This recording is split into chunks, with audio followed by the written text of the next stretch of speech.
it didn't really trickle down to the people who are badly affected by the removal of these subsidies. Thank you, Femi. But I want us to move back to matters of politics now on the road to 2027 presidential election.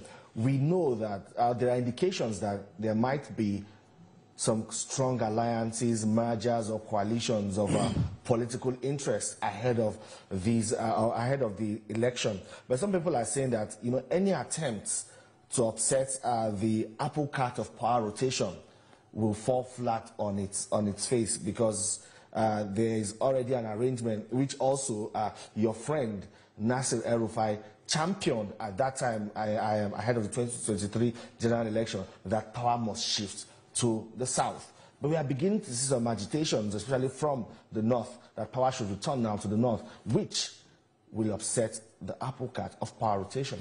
I think you need to know this. Power rotation is a purely internal affairs of a political party. Purely.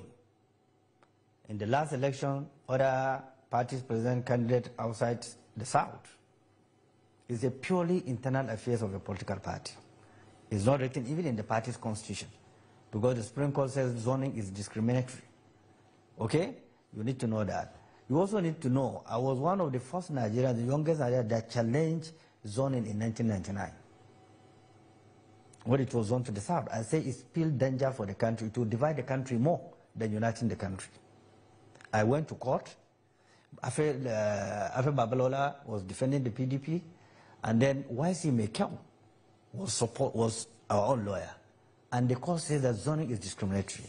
Now, that doesn't mean that the parties cannot sit down and have understanding in the overall interest of the country based on our peculiarities, that we need to do this and do this so that some people will not feel shortchanged. It's very normal.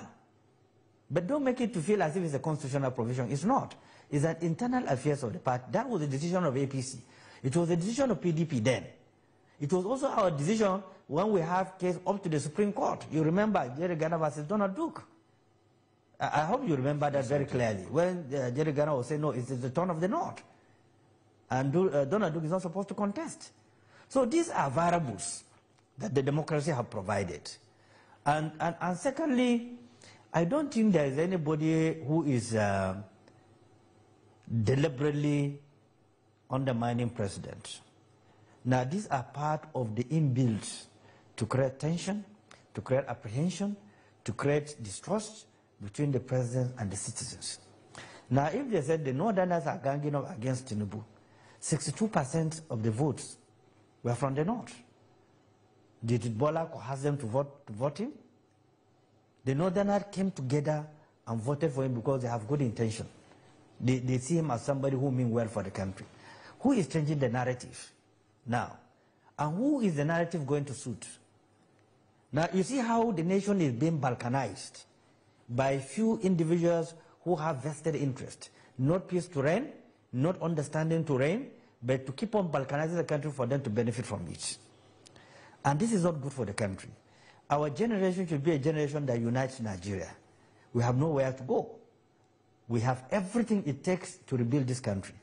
And what I expected President Bola Ahmed Tinubu to do is to build a new wall of collections of Nigerians, irrespective of tribe or religion, so that he can leave a legacy that he has built a new order that people and citizens can key in and ensure that we have unity of purpose, progress, prosperity of the country.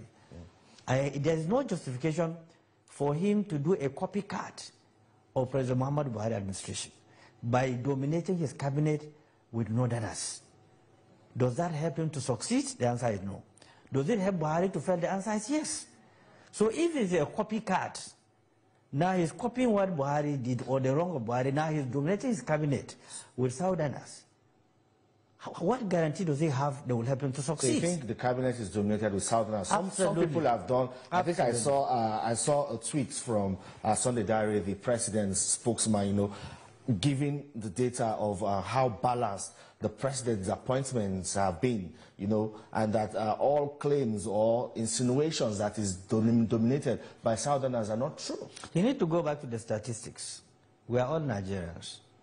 Let me tell you, I've been around the corridor of power for a very long time. I have been at the highest level of presidential campaign.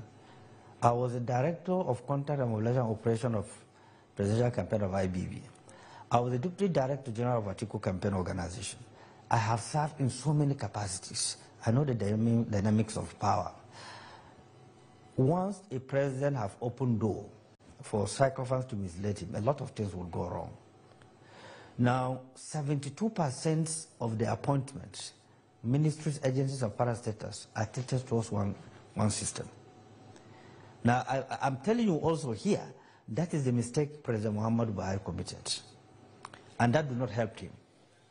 Because the Northerners suffered in history more than any other period under President Muhammadu Buhari.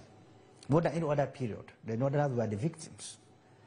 Now, that sets a kind of conflict between the typical House of Fulanis and the other people from the zone, because they believe Buhari is favoring the North. It's the same permutation going on. The Southwest and others are now on the radar, focused, that President Bola is favoring them more than others. That will not help the country to move on. I expect the president to balance every action that he's going to take. He shouldn't think that someone who is close to him will not undermine him. Yes. Those who will undermine you, you will never know. You will be eating and drinking with them. Okay? Indeed. So, I'm sorry, we're out of time. It's always an interesting conversation with you. I wish this didn't have to end soon. But, well, we can continue this conversation some other time. And that's it on the program today. Thank you so much for being a part of it. You can watch a repeat episode of this program at 11 p.m. Also, see this edition on YouTube, TVC News YouTube channel. Thank you for watching. I am Femi Akonde. See you next time.